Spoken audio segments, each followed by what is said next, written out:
स्वागत है आपका। आप देख रहे हैं देवभूमि लाइव। मैं हूं आपके साथ प्रीति सिंह। बुलेटिन का आगाज बड़ी खबर के साथ करते हैं। देहरादून से बड़ी जानकारी। एसएसपी ने किया है निरीक्षकों का ट्रांसफर। आपको बता दें कि निरीक्षक महेंद्र सिंह चौहान एसआईएस देहरादून, महेश चंद्र जोशी प्रभारी डीसीसी देहरादून बने हैं, तो सतवीर विष्ट प्रभारी डीसीआरबी देहरादून और मनोज असवाल प्रभारी मानवाधिकार प्रकोष्ठ देहरादून, तो निरीक्षक बीएल भारती प्रभारी महिला हेल्पलाइन बनाई गई है। बड़ी जानकारी से हम आपको रूबरू करा रहे हैं।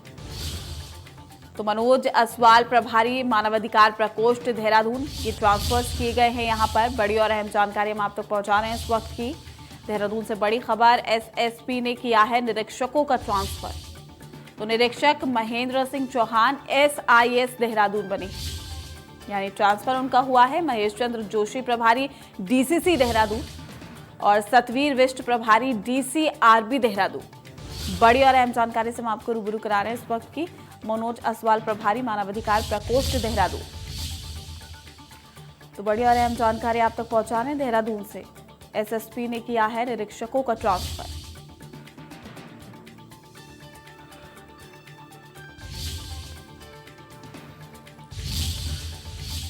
रुक करेंगे बड़ी जानकारी की ओर। किसान संगठन आज करेंगे राजभवन कूच। नए कृषि कानून को वापस लेने की मांग की जा रही है। सीपीआई, महिला मोर्चा सहित कई अन्य संगठन भी इसमें शामिल होंगे। बड़ी और अहम जानकारी से हम आपको रूबरू करा रहे हैं। नए कृषि कानूनों को वापस लेने की मांग की जा रही है, तो सीपीआई, महिला मोर्चा सहित कई अन्य लोग यहां पर शामिल होंगे। किसान संगठन आज करेगा राजभवन कूच। नए कृषि कानून को वापस लेने की मांग। बड़ी और अहम जानकारी हम आप तक पहुंचा रहे हैं इस वक्त की। तो किसान संगठन आज करेंगे राजभवन कूच। बड़ी जानकारी, और नए कृषि कानून को वापस लेने की मांग की जा रही है। बड़ी खबर से हम आपको रूबरू करा रहे हैं। सीपीआई, महिला मोर्चा सहित कई अन्य संगठन भी इसमें शामिल होंगे।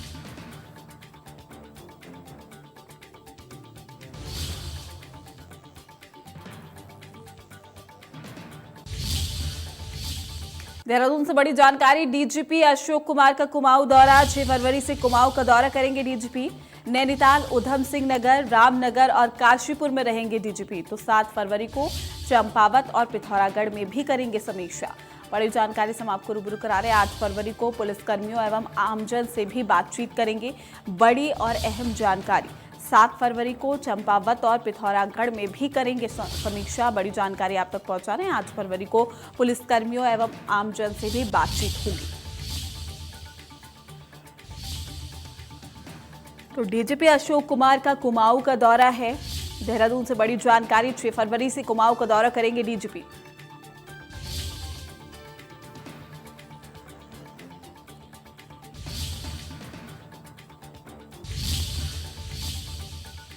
उत्तराखंड में सर्द हवाओं से बुरा हाल है। घने कोहरे के बीच में गाड़ियों की रफ्तार रुक गई है। ठंड से लोग घरों पर रहने को मजबूर है। पहाड़ी और मैदानी इलाकों में ठंड भी बढ़ गई है। मौसम विभाग ने अलर्ट भी जारी किया है। तो उत्तराखंड में सर्द हवाओं का कहर देखने को मिल रहा है। घने कोहरे के बीच में गाड़ियों की रफ्तार भी रुक गई है। लोग अलाव का सहारा ले रहे हैं। लगातार तापमान में जो गिरावट है वो देखने को मिल रही है। तो ठंड से लोग घरों में रहने को मजबूर हैं।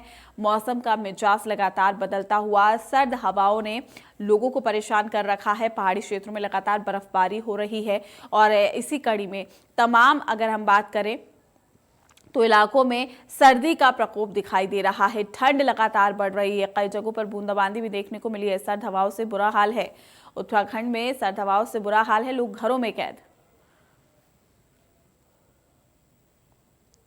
तमाम जानकारी के साथ हमारे संवाददाता धर्मेंद्र हमारे साथ लाइव जुड़ चुके हैं हरिद्वार से। धर्मेंद्र, लगातार शीतलहर का प्रकोप लोगों को परेशान कर रहा है। सुबह के वक्त कोहरा लोगों को सता रहा है। आने वाले दिनों में कितनी मुश्किलें बढ़ सकती हैं?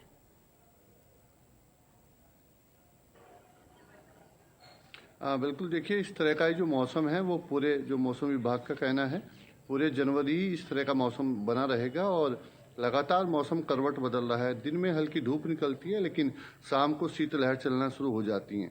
सुबह काफ़ी कोहरा रहता है और जो देहात के क्षेत्र हैं उसमें कोहरे से सुबह की शुरुआत होती है। हालांकि हरिद्वार में तो जल्द ही थोड़ा धूप निकल जा रही है, लेकिन इस समय की अगर हम बात करें तो यहाँ पर काफ़ी शीतलहर चल रही है। पहाड़ों में बर्फबारी हो रही है और मैदानी क्षेत्रों में जो शीतलहर चल रही है उसकी वजह से पूरी तरह से जनजीवन अस्त व्यस्त है। उसके साथ ही मैदानी क्षेत्रों में जब कोहरा आता है तो यातायात व्यवस्था भी उससे प्रभावित होती है। ऐसे में मौसम करवट बदल रहा है, चूँकि ये भी कह सकते हैं कि जनवरी के बाद जो ठंड है वो हल्की कम हो जाएगी। तो मौसम विभाग का कहना है कि अभी मौसम करवट बदल रहा है और ये जनवरी में इस तरह का मौसम बना रहेगा।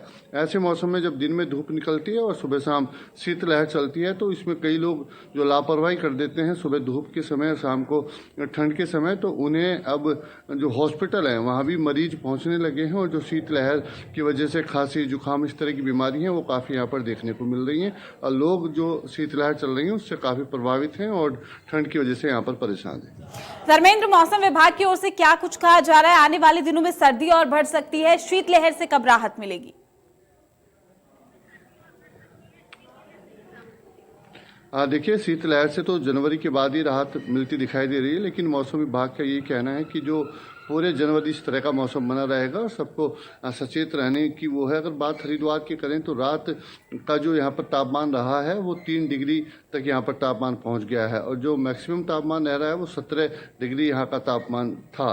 तो ऐसे में तापमान में काफ़ी गिरावट आ रही है, तो लोग अपनी सावधानी बरतें, गर्म कपड़े पहने और ठंड से बच के रहें। नहीं तो लोग ऐसे में जब दिन में धूप निकलती है, शाम को ठंड होती है, तो उससे बीमारी का भी सामना करना पड़ सकता है, ठंड भी लग सकती है। तो ऐसे में डॉक्टर भी सलाह दे रहे हैं कि ठंड से बच के रहना है। दूसरी तरफ मौसम विभाग ने साफ कह दिया कि इस तरह की जो करवट मौसम बदल रहा है पूरे जनवरी इस तरह का मौसम रहेगा।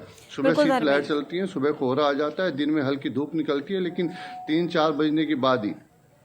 आपका शुक्रिया तमाम जानकारी देने के लिए। तमाम अपडेट भी हम आपसे लेते रहेंगे। वहीं उत्तराखंड कैबिनेट में कई अहम फैसले देखने को मिले हैं। संस्कृति शिक्षा विभाग में 4 फैसले लिए गए हैं। राज्य में संस्कृत शिक्षा को बढ़ावा देने का फैसला अल्मोड़ा में केंद्रीय स्कूल के लिए दी जाएगी और साथ ही 26 हेक्टेयर जमीन जो है वो दी जाएगी। पर्यटन विकास परिषद में भी 6 तकनीकी पद स्वीकृत किए गए हैं। राज्य सरकार ने बजट सलाहकार का पद सृजित भी किया है। LN पंत को बनाया गया है बजट सलाहकार। तो उत्तराखंड राज्य औषधि नियंत्रण सेवा नियमावली को मंजूरी मिली है। जिलाधिकारी 10% तक भौतिक सत्यापन कर सकेंगे। 43.84 हेक्टेयर भूमि भू समाधि के लिए संतों को दिया गया है। तो कुंभ के लिए मेला अधिकारी को 2 करोड़ की पावर दी गई है। कमिश्नर को 5 करोड़ की पावर दी गई है। 50% कार्य को बढ़ाने की भी पावर पंचायती राज एक्ट में दी गई है, यानी कि संशोधन प्रस्ताव को भी मंजूरी दी गई है। तो कैबिनेट की बैठक में ये अहम फैसले लिए गए। उत्तराखंड में पहला बाल मित्र थाना खुल चुका है, जिसका सूबे के मुख्यमंत्री त्रिवेंद्र सिंह रावत ने विधिवत शुभारंभ किया है। मुख्यमंत्री ने इस दौरान जहां पुलिस के कार्यों की सराहना की है, वहीं पर बाल मित्र पुलिस की दिशा में कार्य करने के लिए भी शुभकामनाएं दी है। मुख्यमंत्री ने कहा है कि बच्चों के मन से पुलिस का खौफ समाप्त करना, उनको सही दिशा में कार्य करने के लिए प्रेरित करने का काम अब बाल मित्र पुलिस के द्वारा किया जाएगा। और मुख्यमंत्री त्रिवेंद्र सिंह रावत ने बाल मित्र पुलिस थानों की मुहिम कमजोर न पड़े, इसके लिए रिवॉल्विंग फंड के रूप में 1 करोड़ रुपए की धनराशि देने की बात कही। मुख्यमंत्री ने पुलिस को इस दिशा में और बेहतर कार्य करने के लिए भी कहा है।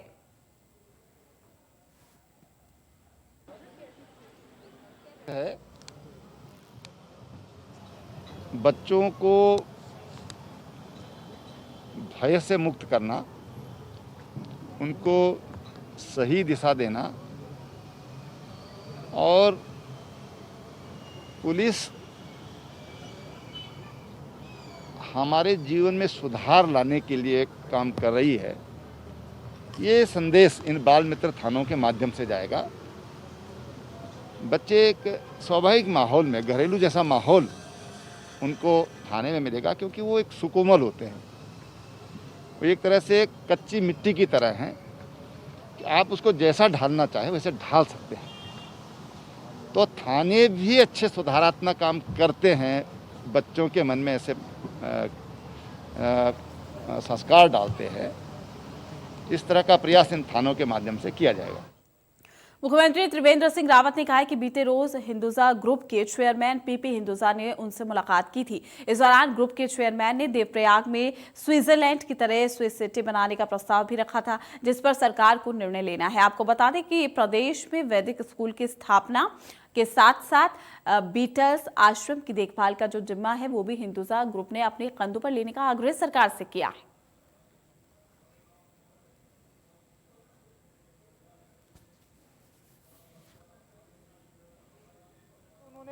हिंदुजा बंधु आए थे कल, तो उन्होंने कहा कि मैं कुछ एक्सपर्ट्स वहाँ से बुला सकता हूँ, और क्योंकि वो काफ़ी जो देवप्रयाग पुराना शहर है और काफ़ी ढाल वाली जगह पर है, तो उन्होंने कहा कि इस तरह की टेक्नोलॉजी वहाँ पर है। तो हमने उनसे कहा है कि ठीक है, हम एक बार उनसे बैठकर बातचीत करेंगे, और हमारे यहाँ के लिए, क्योंकि स्विट्ज़रलैंड भी एक पहाड़ी राज्य है, तो अगर इस तरह की कोई टेक्नोलॉजी हमारे लिए उपयोगी होगी तो हम उसको अपना सकते हैं। त्रिवेंद्र सरकार का बड़ा फैसला सामने आया है। गैरसैंण में होगा इस बार का बजट सत्र। विधानसभा अध्यक्ष ने अधिकारियों को निर्देश भी दे दिए हैं। अधिकारियों ने सत्र की तैयारी भी शुरू कर दी है, तो सत्र में कोविड गाइडलाइंस का भी पालन किया जाएगा। तो गैरसैंण में होगा इस बार का बजट सत्र। त्रिवेंद्र सरकार का ये बड़ा फैसला। अधिकारियों ने सत्र की शुरू की है तैयारी। विधानसभा अध्यक्ष ने अधिकारियों को दिए हैं निर्देश।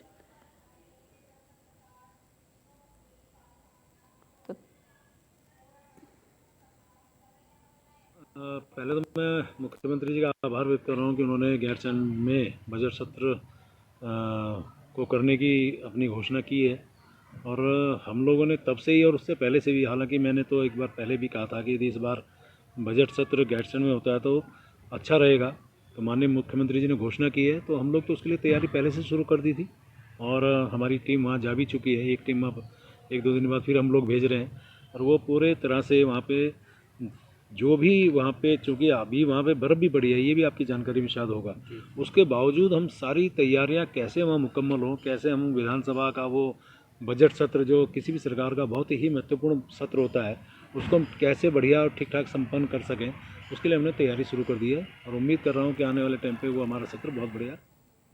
मसूरी नगर पालिका क्षेत्र के अंतर्गत राजकीय प्राथमिक विद्यालय दुधली का हाल बेहाल। स्कूल में छत न होने के चलते छात्र छात्राएं काफी परेशान हैं, जिसको लेकर कई बार शिक्षा विभाग को इस संबंध में शिकायत भी की गई है, लेकिन कोई इस ओर ध्यान देने को तैयार नहीं है। आपको बता दें कि 2017 के जून महीने में तेज बारिश के बाद राजकीय प्राथमिक विद्यालय दुधली की छत उड़ गई थी, जिसके बाद छोटे छोटे बच्चे खुले आसमान और जीर्ण शीर्ष कक्षाओं में पढ़ने को मजबूर हैं। लगातार स्थानीय लोगों द्वारा मसूरी विधायक गणेश जोशी और क्षेत्रीय जनप्रतिनिधियों से स्कूल की हालत और छत को मरम्मत कराने का आग्रह किया गया, लेकिन मात्र आश्वासन के सिवाय कुछ नहीं मिल पाया है, जिससे क्षेत्र की जनता में जनप्रतिनिधियों के खिलाफ भारी आक्रोश भी दिखाई दिया है।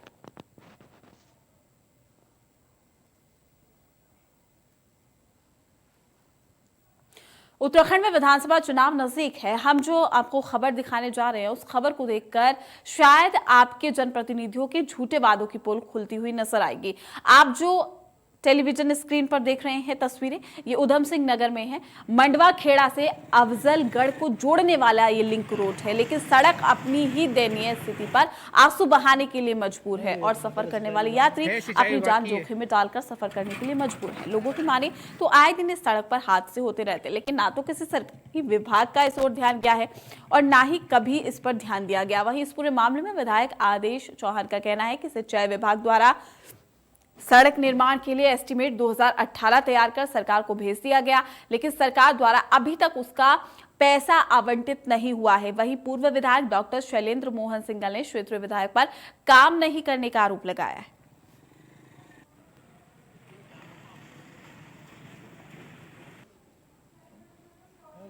इसका एस्टीमेट बनवाकर हमने पहले भिजवाया था। ये पूरी रोड जो है 2 किलोमीटर है, और ये सिंचाई विभाग की रोड है, क्योंकि नहर के किनारे किनारे सर्विस रोड है उनकी, और ये इसका एस्टीमेट बनवाया गया, लेकिन एस्टीमेट सरकार ने उसमें पैसा ना होने का हवाला देके उस एस्टीमेट को रद्दी के टोकरे में डाल दिया। एक्सीडेंट हो चुके हैं, कभी किसी का ट्रैक्टर गन्ना ले जाता है तो वो टूट कर गिर जाते हैं, कोई परेशान है आने जाने वाले, कई मोटरसाइकिल में एक्सीडेंट हो चुके हैं। सारे गड्ढे युक्त सड़क है पूरी है, गर्ग मेडिकल से पहाड़ की पुलिया तक लिंक मार्ग जो जोड़ती है। कम से कम 15 साल हो चुके हैं, ये रोड अभी तक भी नहीं बनी है। विधायक सिंघल जी के सामने भी हम पहुंच चुके हैं, कई बार आदेश जी के पास भी गए हैं, मगर अभी तक भी कोई रोड की सुनवाई नहीं हुई है।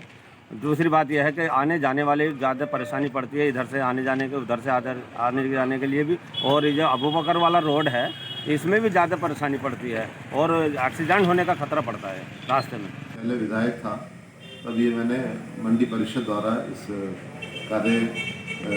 कार्य कराया था और ये सिंचाई विभाग की ज़मीन है उनसे एनओसी लेकर ये कार्य कराया गया था। अब क्योंकि जो विधायिका है उसकी जिम्मेदारी है कि जो भी क्षेत्र की समस्या है उनका निवारण कराएं, तो मुझे नहीं पता कि जो हमारे क्षेत्रीय विधायक हैं उन्होंने उस पर क्या कार्रवाई की है, और अगर मेरे लायक कोई मदद की ज़रूरत है सरकार से तो मैं भी उसको करने को तैयार हूँ। पर जो इसमें मौजूदा विधायक से ही अगर पूछा जाए।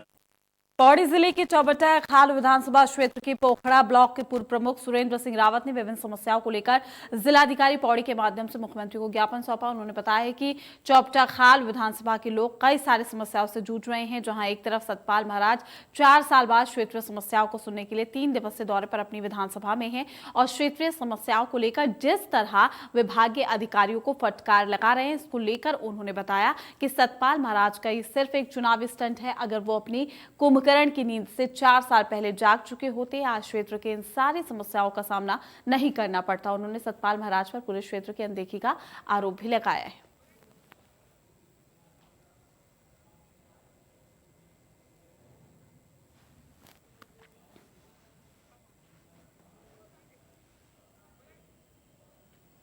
तो पूर्व ब्लॉक प्रमुख ने सीएम के नाम ये ज्ञापन सौंपा है।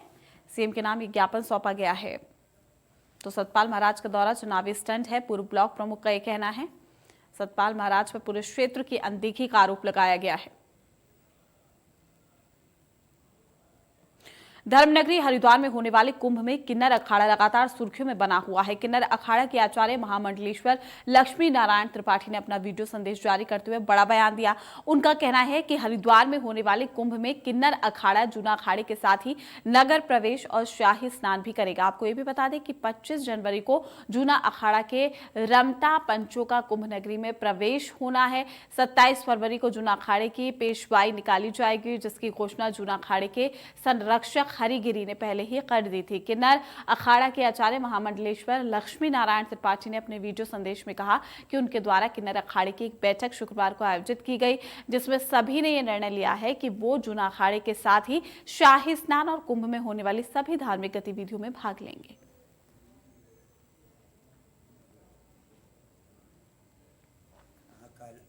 जय श्री महाकाल। आज किन्नर अखाड़े की बैठक में यह निर्णय लिया गया कि किन्नर अखाड़ा नगर प्रवेश और पेशवाई किन्नर अखाड़े की जूना अखाड़े के साथ होगा, क्योंकि किन्नर अखाड़ा जूना अखाड़े के साथ है और जूना अखाड़े के साथ हम नगर प्रवेश 2021 के कुंभ में करेंगे और उन्हीं के साथ हम अपनी पेशवाई निकालेंगे।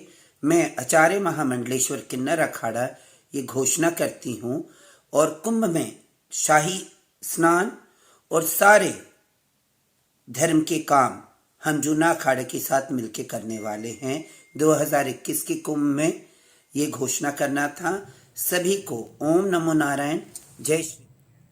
हरिद्वार में होने वाले कुंभ के लिए लगे फ्रंट लाइन वर्कर्स के लिए 20,000 कोविड वैक्सीन की मांग की गई है। कुंभ मेले के स्वास्थ्य विभाग की ओर से शासन में पत्र लिखकर कुंभ से पहले कोविड वैक्सीन की दोनों डोज की डिमांड की गई। आपको बता दें कि कुंभ में पुलिसकर्मियों, अर्धसैनिक बलों, स्वास्थ्य विभाग के कर्मचारियों, बड़ी संख्या में सफाई कर्मियों की तैनाती की जाती है, जिन्हें ये वैक्सीन लगनी है। वैक्सीन मिलते ही कुंभ मेला प्रशासन इन सभी कर्मचारियों को कोविड वैक्सीन लगवाना शुरू कर देगा। मेलाधिकारी दीपक रावत के अनुसार अगर जरूरत पड़ी और कोविड वैक्सीन की मांग की जाएगी, जिससे कि कुंभ को बहुत हद तक कोरोना मुक्त किया जा सके।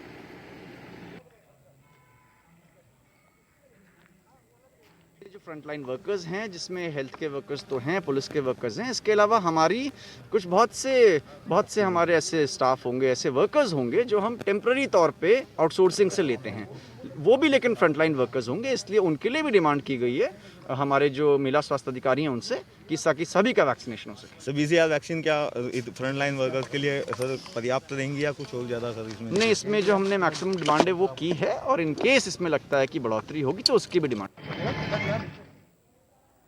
वहीं प्रदेश की सत्ता पर काबिज होने के लिए कांग्रेस एकजुट होकर जनता के बीच में जाने के लिए हर संभव प्रयास कर रही है। कांग्रेस मिशन 2022 की रथ यात्रा निकालकर प्रदेश की हर विधानसभा में जनसंपर्क भी कर रही है, जिसके चलते कुमाऊं के प्रवेश द्वार जसपुर और काशीपुर में मिशन 2022 की रथ यात्रा का जोरदार आगाज किया गया है। प्रदेश अध्यक्ष प्रीतम सिंह के नेतृत्व में कांग्रेस के दिग्गज नेताओं ने रथ यात्रा में शामिल होकर बीजेपी सरकार पर जमकर निशाना साधा। प्रीतम सिंह ने मिशन 2022 के लिए कार्यकर्ताओं का आह्वान करते हुए कहा है कि कार्यकर्ता कांग्रेस की उपलब्धियों और बीजेपी सरकार की दुराग्रही नीतियों के प्रति जनता को जागरूक करें, साथ ही जनता के बीच में रहकर कार्य करें। और प्रीतम सिंह ने यह भी कहा कि बीजेपी सरकार ने प्रदेश में विकास के नाम पर जो डबल इंजन सरकार बनाकर जनता को सजीले सपने दिखाए हैं, वो पूरी तरह से झूठे साबित हुए। कांग्रेस इस प्रदेश में मुख्य विपक्षी दल है और विपक्षी भूमिका उत्तराखंड के लोगों ने हमको सौंपी है और निश्चित रूप से हमारा दायित्व है कि हम इस प्रदेश के अंदर जो जनहित के मुद्दे हैं उसको लगातार उठाने का काम करें, उस आवाज़ को बुलंद करने का काम करें। 2022 का चुनाव होने जा रहा है, कांग्रेस पूरी तरीके से तैयार है।